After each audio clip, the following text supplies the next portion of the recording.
नमस्ते मैडम। हाँ हाँ। कि वो हम तमाचम वॉशिंग पाउडर बेचने आए हैं। अरे मैंने नहीं चाहिए कोई वॉशिंग पाउडर। अटेसू चले जाओ। अरे मैडम सुनिए तो, एक बार यूज करने के बाद आपको साल भर हमारा ये पाउडर फ्री मिलेगा। हाँ जी। के बोलो फ्री मिलोगो? हाँ हाँ। अरे सुनते हैं, अरे कपड़ा साफ करने वाला पाउडर बेचने आए हैं, कह रहे हैं एक बार इस्तेमाल करने पे साल भर का मुफ्त में देंगे।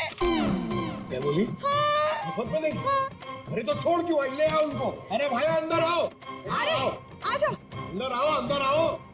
मैडम आप बाल्टी में थोड़ा सा पानी तो लाइए। हाँ। सर, अब हम आपको बताएंगे इस पाउडर का प्रयोग कैसे करना है।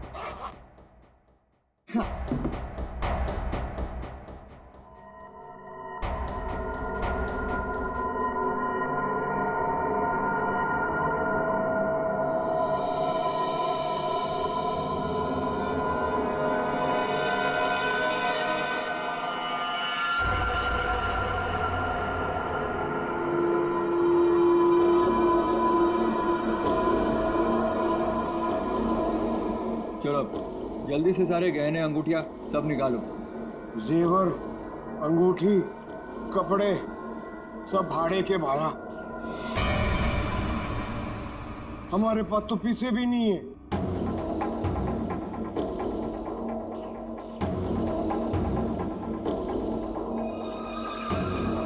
अच्छा तो एक काम करो, घर पे जितना भी कैश है ना वो सब निकाल के यहाँ ले आओ। घर तो खाली है, घर में कुछ भी नहीं, घर भी भाड़े को है। यार, ये कहाँ कंगालों के घर भेज दिया हमें चोरी करने के लिए केकड़े ने। ओए, तुम दोनों अब जलते हुए कोयले पर खड़े हो। चलो।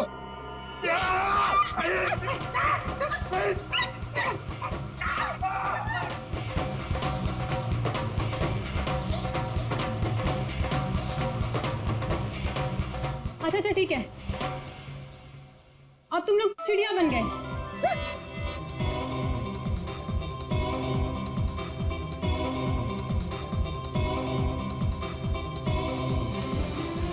अरे बस करो, क्या कर रहे हो तुम लोग? आप लोग कौन है?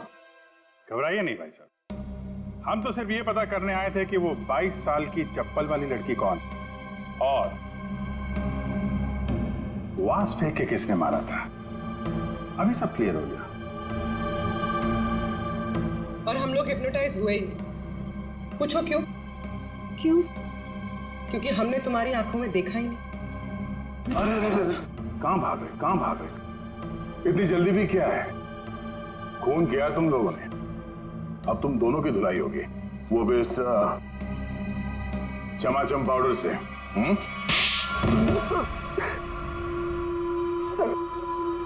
सर, हमारा उस खून से कोई लेना देना नहीं है सर। अब तो बस लोगों को हिप्नोटाइज करते हैं और उन्हें लूट लेते हैं सर। हमारा बॉस है केकड़ा, हम उसी के लिए काम करते हैं सर। हमारा यकीन मानिए सर, हमने कभी भी किसी का खून नहीं किया है। हाँ सर, हम कुणाल के घर भी चोरी करने ही गए थे। हमने सोचा था कि जो दरवाजा खुलेगा उस पर सम्मोहन करके घर का सारा पैसा और गहने लेकर चले जाएंगे। हाँ, चोरी करके निकलने ही वाले थे कि कुणाल ने तुम दोनों को रोक लिया होगा और तुम दोनों ने उसे रास्ते से हटा दिया। नहीं सर, हम उसे रास्ते से तब हटाते हैं ना कि जब वो जिंदा होता।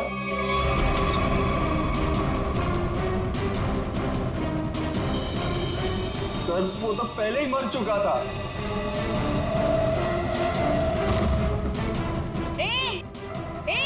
अरे चलो भागो यहाँ से। छोड़ उसे।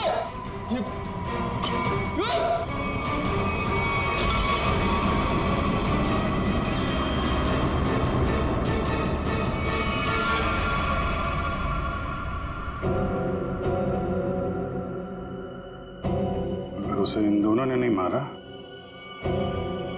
फिर किसने मारा? भाभी मुझे जैसे ही पता चला ना आप यहाँ अपने घर पे अपने मायके पे आए हो ना, मैं आपसे मिलने यहाँ आ गई। भाभी प्लीज देखो, मैं तुम्हारी प्रॉब्लम समझती हूँ, बट बिलीव मी, मैं कुछ भी नहीं कर सकती।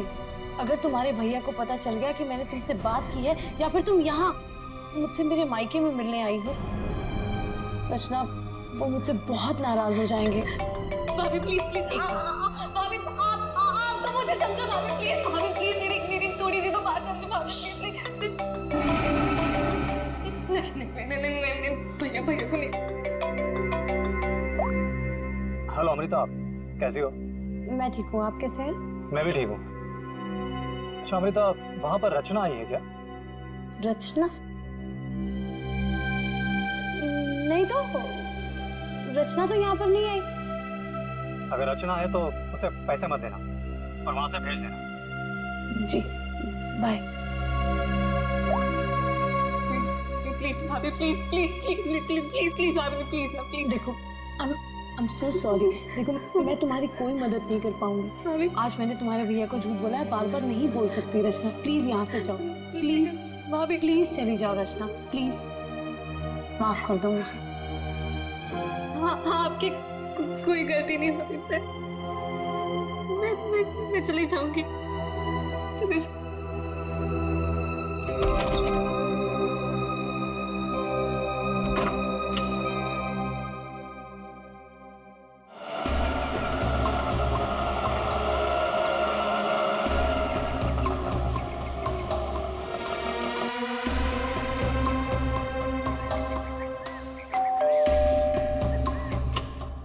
रचना, मैंने जी कहिए।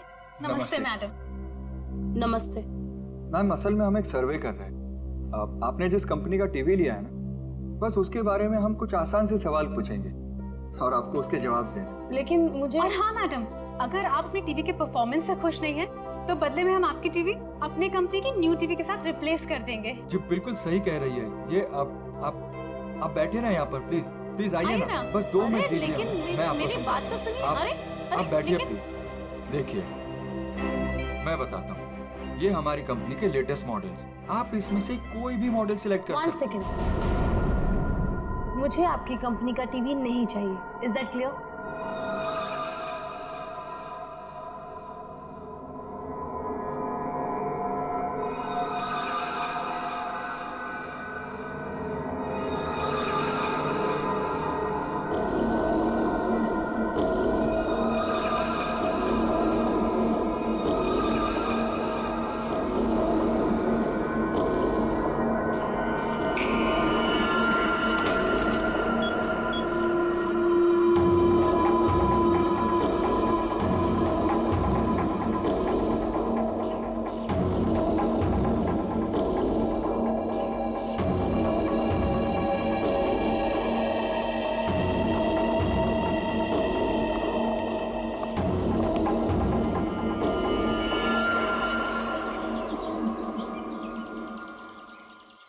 तुम क्यों इतनी सैड और उदास हो? क्या हुआ बेबी? कुणाल, मुझे पैसों की बहुत जरूरत है। क्या तुम कुणाल की गर्लफ्रेंड होकर पैसों के लिए परेशान हो? बताओ कितने पैसे चाहिए? 5 लाख चाहिए। दोगे? बस 5 लाख? डार्लिंग 5 क्या, तुम 10 लाख ले लो। 10 लाख? तुम मजाक तो नहीं कर रहे हो ना?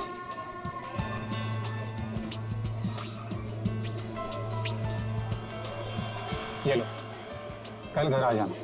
तुम्हारे घर? पर तुम्हारी वाइफ अमृता घर पर होगी ना? डार्लिंग, अमृता अपने मायके गई हुई, तो तुम फिक्र मत कर। और हाँ, कल शायद मैं घर पर नहीं रहूँगा, मुझे थोड़ा काम है, तो मैं घर पर देरी से पहुँचूँगा। तब तक तुम मेरा घर पर वेट करना, ठीक है?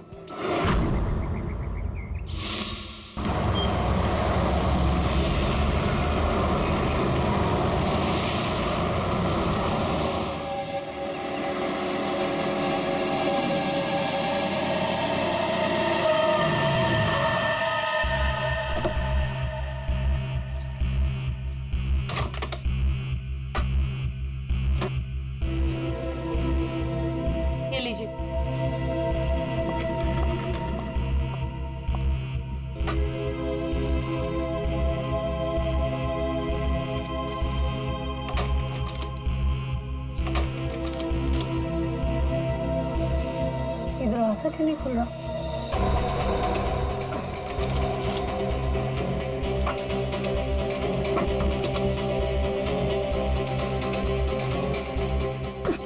अरे अमृता जी, क्या हुआ? आप इतनी परेशान क्यों लग रही है? क्या हुआ? भाई साहब, ये दरवाजा पता नहीं क्यों नहीं खुल रहा, और आप थोड़ी सी मदद कर देंगे प्लीज? हाँ हाँ बिल्कुल। लाइए चाबी।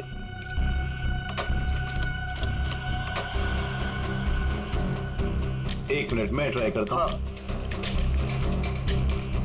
मैडम चाबी तो घूम रही है लेकिन दरवाजा नहीं खुल रहा। लगता है धक्का देकर खोलना पड़ेगा।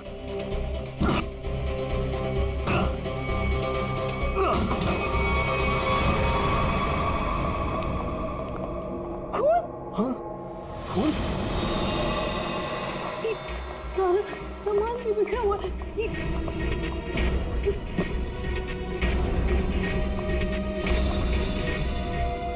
चप्पल ये मेरे तो नहीं है।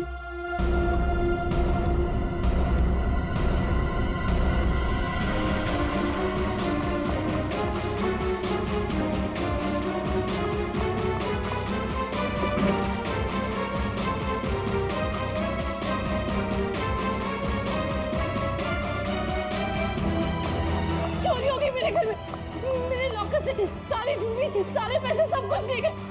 चलो ऊपर चल के देखते हैं। हाँ हाँ मैं कुणाल को फोन करता हूँ।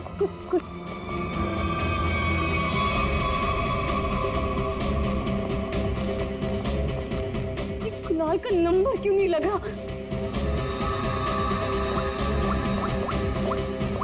आप इधर आइए, दरवाजा अंदर से बंद है। जरूर अंदर कोई छिपकर बैठा हुआ है। खोलो दरवाजा, कौन है अंदर? खोलो।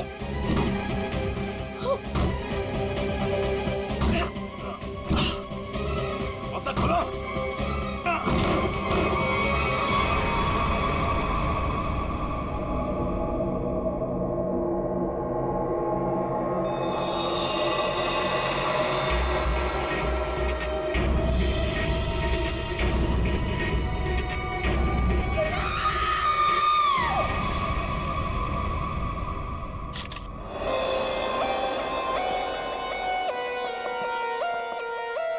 लाश कहाँ पर? सर लाश ऊपर कमरे में है।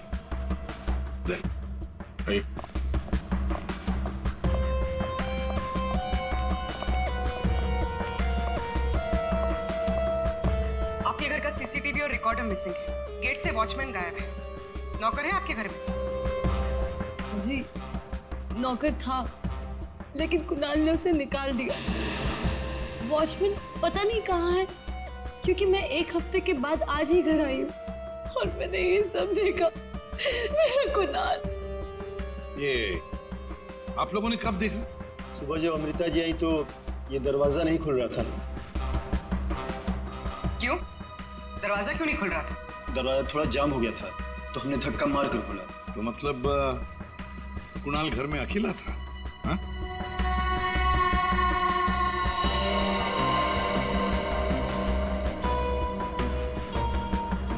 छाती पे गोली मारी है। कुणाल घर में अकेला था। पूर्वी, यहाँ पर जरूर कोई आया था। हाँ सर, और चोरी करने लगा। कुणाल ने उसे देख लिया होगा, इसलिए शायद चोर ने कुणाल का खून कर दिया।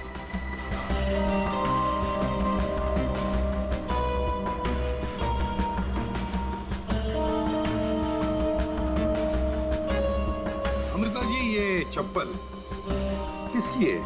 क्या आपकी? नहीं सर, ये मेरी चप्पल नहीं है। ये आपकी चप्पल नहीं है। तो पूर्वी, ये चप्पल शायद उसी की है जिसने चोरी भी की है और खून भी किया है। चोरी करके भाग रही होगी, कुणाल ने देख लिया होगा तो कुणाल को मार डाला और फिर भागते वक्त यहाँ इस कारपेट में चप्पल फंस गई। चप्पल यहीं पर गिर गई और वो यहाँ से भाग गई। और सर, हाँ, वो खून? जमीन पर भी है और दीवार पर भी। और इस टूटे हुए वास को देखकर लगता है कि यहाँ पर हाथापाई हुई थी। अमृता जी, ये आपका ये वाज यहाँ कार से थी, आप कहाँ पर? जी वहाँ। इसका मतलब पूर्वी जिसने भी ये किया ना, उसने ये वाज वहां से उठाकर यहाँ कुणाल को मारा होगा। बहुत बड़ी जख्म हो गई तो खून यहाँ दीवार पर भी उड़ा और जमीन पर भी गिरा।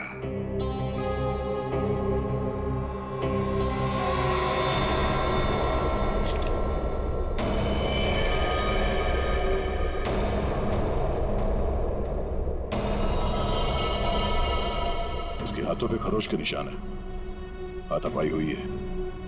इसके अलावा शरीर पे कोई और निशान दिख नहीं रहा है। लॉकर में से भी चोरी हुई है ना? कहां पर है लॉकर? सर उस तरफ।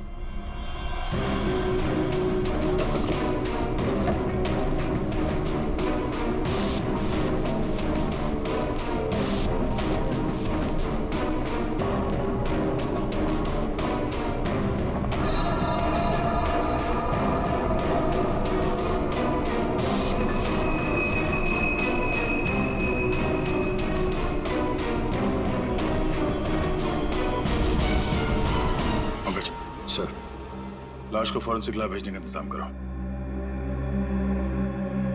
अमृता जी, ये चाबी किसकी है? मेरा मतलब है काहे की चाबी है ये? सर कुणाल के पास एक डुप्लीकेट की थी घर की, हो सकता है ये वही चाबी हो। पूर्वी, जरा चेक करो तो, देखो जरा। सर, आ दे। लगता है कोई घर में चोरी करने के इरादे से घुसा होगा। इस कुणाल ने पकड़ने की कोशिश की, पकड़े जाने के डर से चोर ने कुणाल की हत्या कर दी।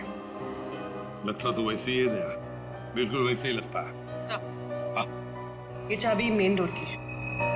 ये लो। मेन डोर की चाबी।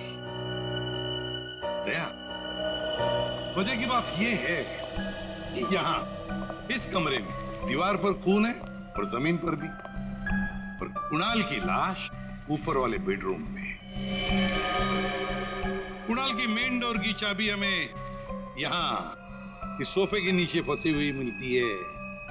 यहाँ पर किसी अनजान स्त्री की चप्पल मिलती है और घर के लॉकर में से पैसा गायब होता है, ज्वेलरी गायब होती है। कौन हो सकता है? किसने किया होगा ये? सबूतों को देखकर तो ऐसे लगता है कि एक से ज्यादा केसेस हैं। चोरी हुई पहले, कुणाल का खून हुआ, लेकिन एक बात समझ में नहीं आ रही है कि कुणाल का खून हुआ हॉल में। हॉल में खून के दाग भी हैं, दीवार पर भी हैं, और उसकी बॉडी मिली ऊपर वाले कमरे में। तो लाश को हॉल से लेकर ऊपर ले जाने तक बीच में कहीं तो खून के दाग मिलने चाहिए, कहीं तो खून के छींटे होने चाहिए। मतलब साफ है सर कि हॉल में किसी दूसरे आदमी का भी खून हुआ है, लेकिन किसका है? तो अजीब सा कोई आता है, कुणाल का खून करता है, चोरी भी करता है, फूलदान फेंक के किसी आदमी को हॉल में मारता भी है और फिर निकल जाता है या निकल जाती है। एक तरीका है। फ्रेडी, एक काम करो सर। जिस वक्त कुणाल का खून हुआ, पता लगाओ उस वक्त उसके घर के आसपास वाले इलाके में कौन से फोन नंबर्स एक्टिव थे। हाँ सारंगे, इतने सारे सुराग ला कर दिए, तुझे कुछ काम किया? हाँ किया ना। क्या? तुम्हारी कहानी में कितने किरदार हैं उनका पता लगा। अरे तो फिर बता ना। ये पहला किरदार, ये कुणाल। इसे कोई चोट लगी ही नहीं, सिर्फ एक गोली लगी दिल में और मौत हो गई। बॉस, इसकी मौत हुई है सवेरे 10 बजे से दोपहर के 1 बजे के बीच में। और वो जो लिविंग रूम में जो जमीन पर और दीवार पर जो खून के धब्बे थे, रिपोर्ट ये बताती है कि वो खून कुणाल का नहीं है। और दूसरा किरदार? बताता हूं। इस चप्पल को देख करके इसे पहनने वाली लड़की के बारे में पता लगाया जा सकता है उसका पैर कैसा है। चप्पल पर लगे पसीने के डीएनए के मुताबिक लड़की की उम्र 22 साल है। और तीसरा किरदार भी एक लड़की का ही है जिसके फिंगरप्रिंट ऑयल हमें इस चाबी पे मिले और इस लड़की की उम्र 25 से 30 साल की है और उस दीवार पे और जमीन पे जो खून था ये उस चाबी वाली लड़की का ही है। और इस टूटे हुए वास के बारे में कुछ? इस वास पे एक आदमी के फिंगरप्रिंट्स मिले हैं। मतलब कुणाल की इस खून की कहानी में 3 किरदार हैं, 2 लड़कियां और एक आदमी। एक लड़की 22 साल की उम्र की चप्पल वाली, दूसरी लड़की 25 से 30 साल की उम्र की चाबी वाली और तीसरा है आदमी जिसके उंगलियों के निशान इस टूटे हुए फ्लावर वाज पर है। अब पता लगाना पड़ेगा कुणाल की इस खून की कहानी में किसने कौन सा किरदार निभाया। आप रेडी?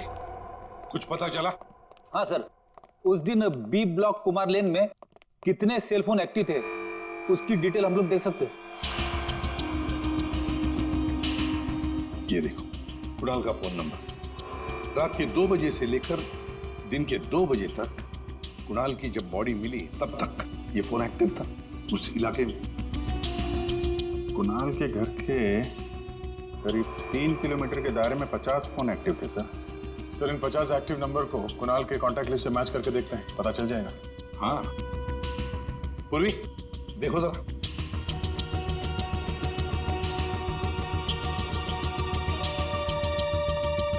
मिल गया। नंबर है 0654211109।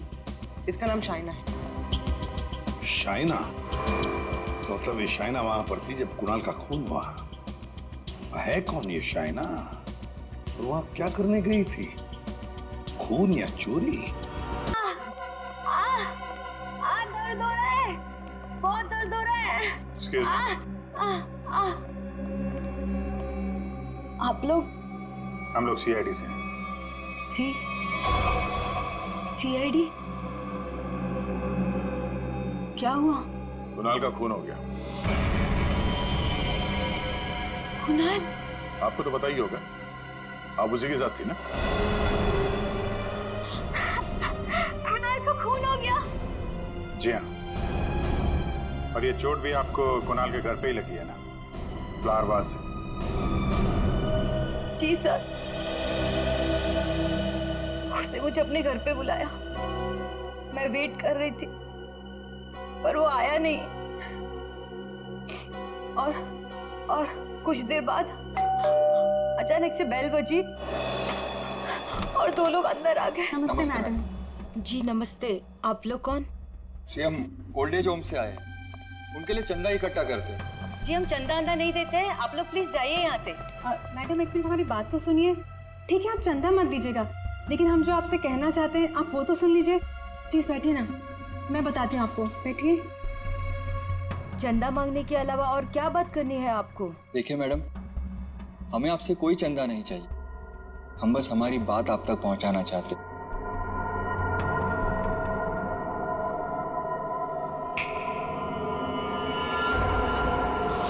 सर, उस वक्त मुझे पता भी नहीं था कुणाल मर गया है। और जब मुझे वापस होश आया तो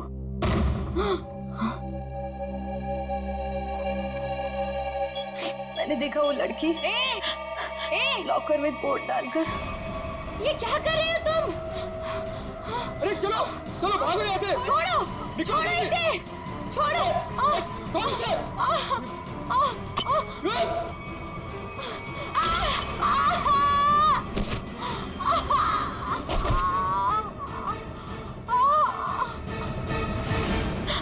सर उसने लॉकर तोड़ा नहीं।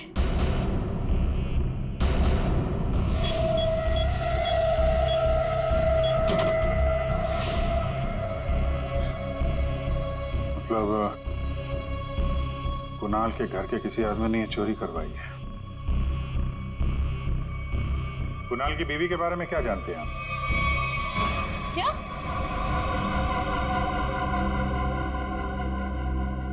कुणाल की गर्लफ्रेंड थी? जी हाँ, शाइना नाम है उसका। जब आप अपने मायके में थी तो शाइना वहां आपके पति के साथ मौजूद थी। अफसोस है इन बातों का जिक्र हमें कुणाल के मरने के बाद करना पड़ रहा है, लेकिन ये बातें बहुत जरूरी है,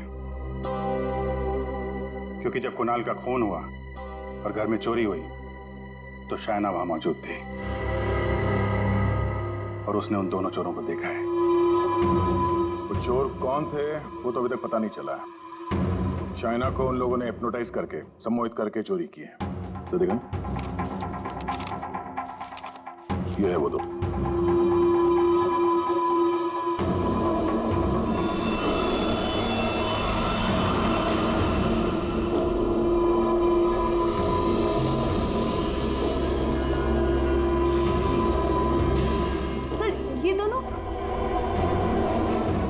ये दोनों तो यहाँ पर भी आए थे। कुणाल की मौत से ठीक एक दिन पहले। और जब मुझे होश आया तब मेरा लॉकर खाली था। मैं कुणाल के खून से इतनी डिस्टर्ब थी कि उस वक्त आप लोगों को ये बात नहीं बता पाई।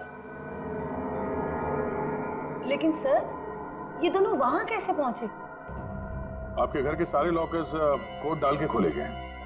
इसका मतलब यही है कि इस सब में आपके घर का ही कोई आदमी शामिल है। लेकिन हमने तो पासवर्ड कभी किसी को नहीं बताया। हाँ, उसे जरूर पता होगा। उसे किसे? रचना को। कुणाल की कजन सिस्टर है वो। उसे जरूर पता होगा। प्लीज प्लीज कुछ कर दो, प्लीज प्लीज भाभी, प्लीज प्लीज भैया से बात करो। मैं कहाँ जाऊँ, मेरे पैसे भी नहीं हो।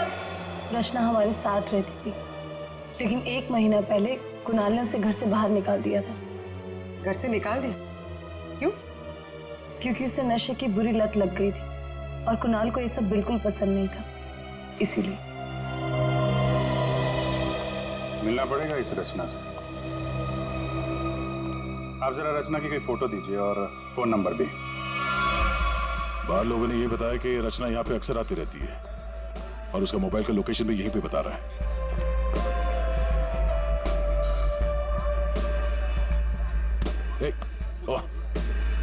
संभालिए अपने आप को।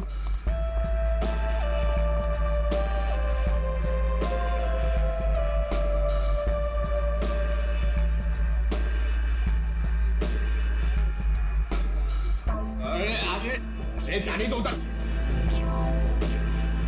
इस रचना को फोन लगा।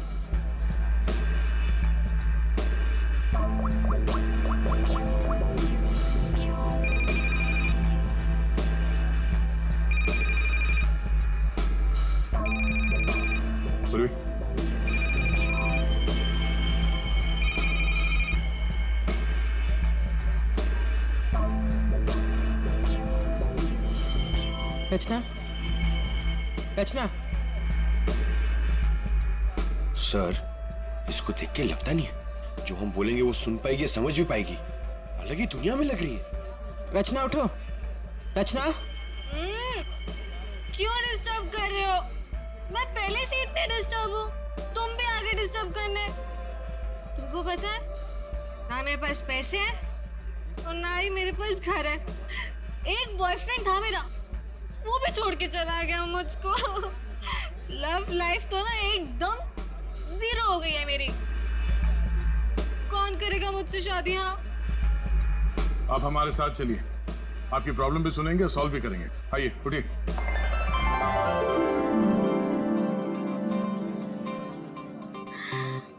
दूल्हे राजा, तुम मेरे दूल्हे हो। दूल्हे आया मेरे लिए। इसे यहाँ से ले जाना होगा। उठाओ इसे। कहाँ लेके जा रहे हो? मंडप लेके जा रहे हो मुझे? हाँ, मंडप तक पहुंचाना ही हमारा काम है। चलो चलो। कुणाल के घर के हॉल में और दीवार पर मिले खून के धब्बे इस शाइना के हैं। शाइना,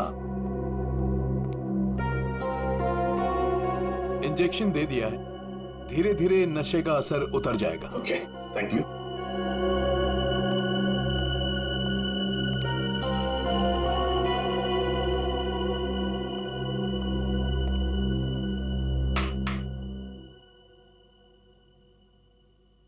मैं कहाँ हूं? तुम लोग कौन हो? ये कौन सी जगह है? ये सब सवाल पूछने से पहले बताता हूं, ये सीआईडी ब्यूरो है।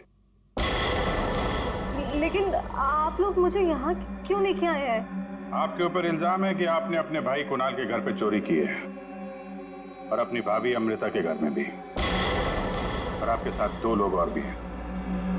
वो शाइना ने जो स्केच बनवाया था, दिखाओ जरा इनको।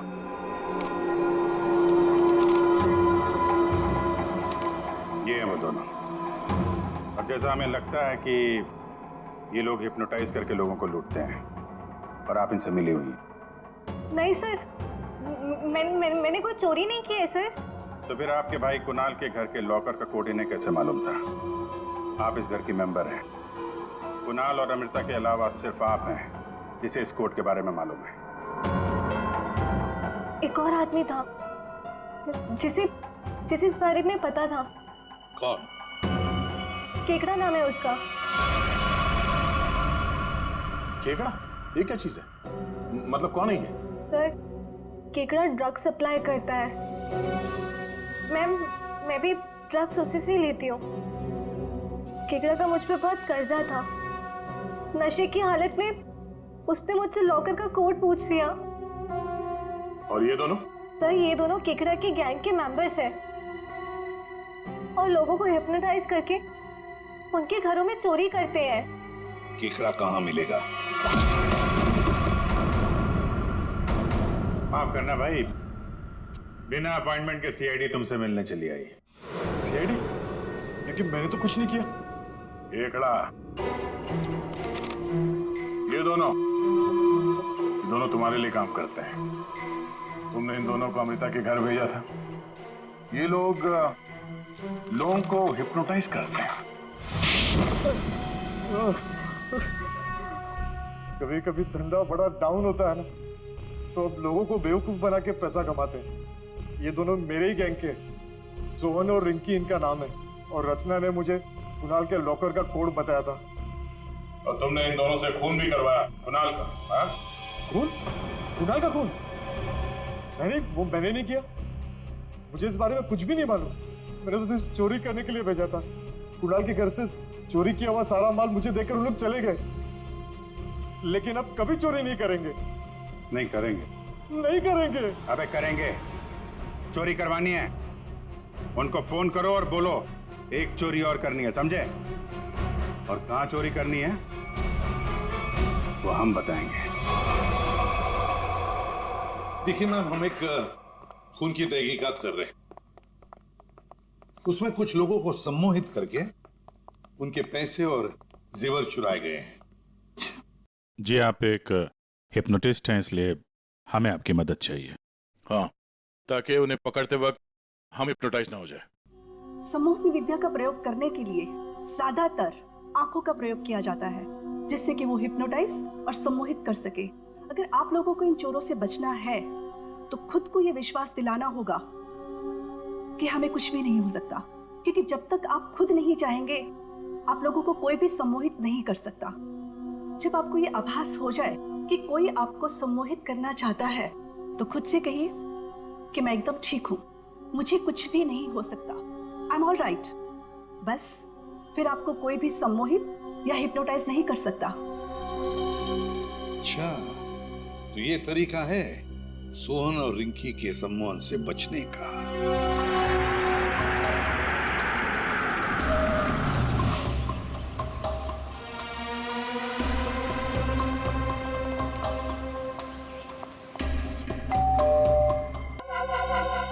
साउंड के ये चप्पल, और तूने जो बताया ना कि ये 22 साल वाली लड़की का चप्पल है, वो लड़की, इन दोनों चीजों का हमारे केस के लिए कोई फायदा नहीं हुआ। चोरी पकड़ी गई, चोर भी पकड़े गए, चोरी सॉल्व हो गई, पर खूनी और खून वही के वही है। ये चाबी, चप्पल, फूलदान, इनमें से कोई भी हमें खूनी तक पहुंचा नहीं पाया। हमने लोगों की गिरफ्तारी की, लेकिन ये केस अभी भी ओपन ही है। अरे यार, तुम लोगों की तरह हम भी खूनी का पता लगाने की कोशिश कर रहे हैं। जितने भी सबूत मिले ना, उनको दोबारा से चेक किया है। फिर क्या? अभी भी ऐसा कुछ है बॉस मेरे पास, जिसका जवाब तुम लोगों को ढूंढना पड़ेगा। तो ये कब बताएगा? तारिका? Yes sir. बस यही कुणाल के खूनी का पता हो सकता है। तो ये है वो।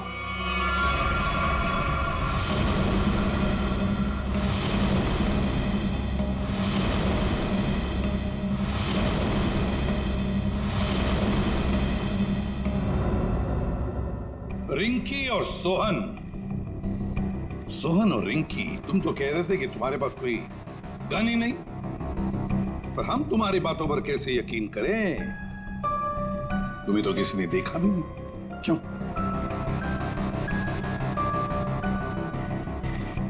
और शाहना जी, आप तो चोरी के वक्त वहां पे थी, फिर होश में आने के बाद वहां से चली गई, किसी को कुछ नहीं बताया?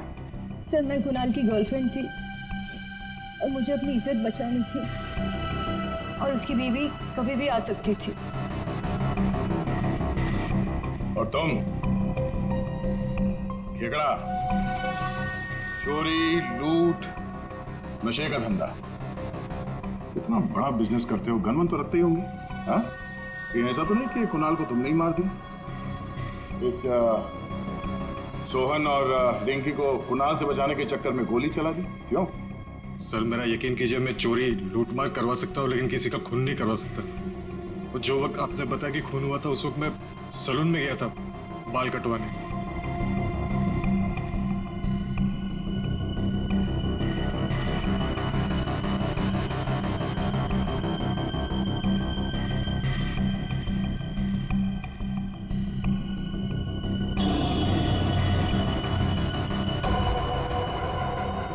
क्या हुआ सर? आप लोग मुझे ऐसे क्यों देख रहे हैं? मैं तो खुद एक विक्टिम हूँ। मैंने कितनी मदद की है इस केस में आपकी, है ना? हाँ, बहुत मदद की है आपने हमारी। अब हमारी बारी है आपकी मदद करने की। पूर्वी,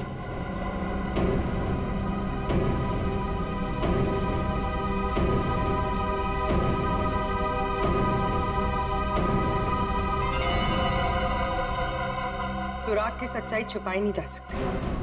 कुणाल के बाजू में वो अजीब सी खरोच याद है? अच्छा, ये खरोच के निशान हमें खूनी तक पहुंचाएंगे? हाँ बस, ये तीनों खरोच के निशान एकदम सीधी लाइन में, और इनके बीच की ये जो दूरी है, ये भी समान है। ये जो पहली और तीसरी लाइन है, ये बिल्कुल सेम है, लेकिन ये जो बीच वाला निशान है, ये बाद में शुरू हुआ है और आगे तक गया। एक बात तो साफ है कि ये खरोंच के निशान नाखून से नहीं बने हैं। ये बीच वाली जो उंगली है, ये इन दो उंगलियों से या तो लंबी होती है या फिर समान होती है, छोटी तो बिल्कुल नहीं। इसका मतलब है सर, खूनी ने अपने उंगली पे या हाथों में कुछ ऐसा पहन रखा था जिसकी वजह से निशान बने हैं।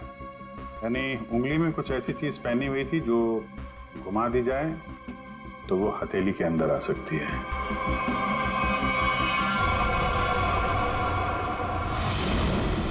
अमृता, ये तुम क्या कर रही हो?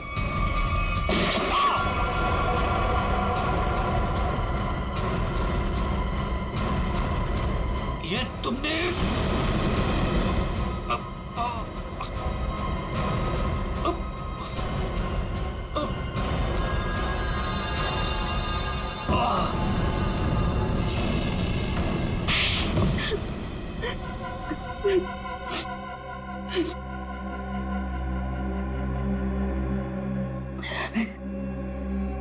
कुणाल को उसके किए की सजा मिलनी ही थी, वो मैंने दे दी। सर, वो एक धोखेबाज इंसान था, धोखा दिया था उसने मुझे। मेरे कई बार समझाने के बाद भी उसने शाइना को नहीं छोड़ा। मैं क्या करती? और ये सिर्फ एक इत्तेफाक था, हत्या और चोरी एक दिन हो गई। तुम्हारा पति धोखेबाज था तो तुम उससे तलाक ले लेती, छोड़ देती उसे, पर नहीं, तुमने तो उसकी जान ही ले ली। बहुत गलत किया तुमने। कानून तुम्हें कड़ी से कड़ी सजा देगा।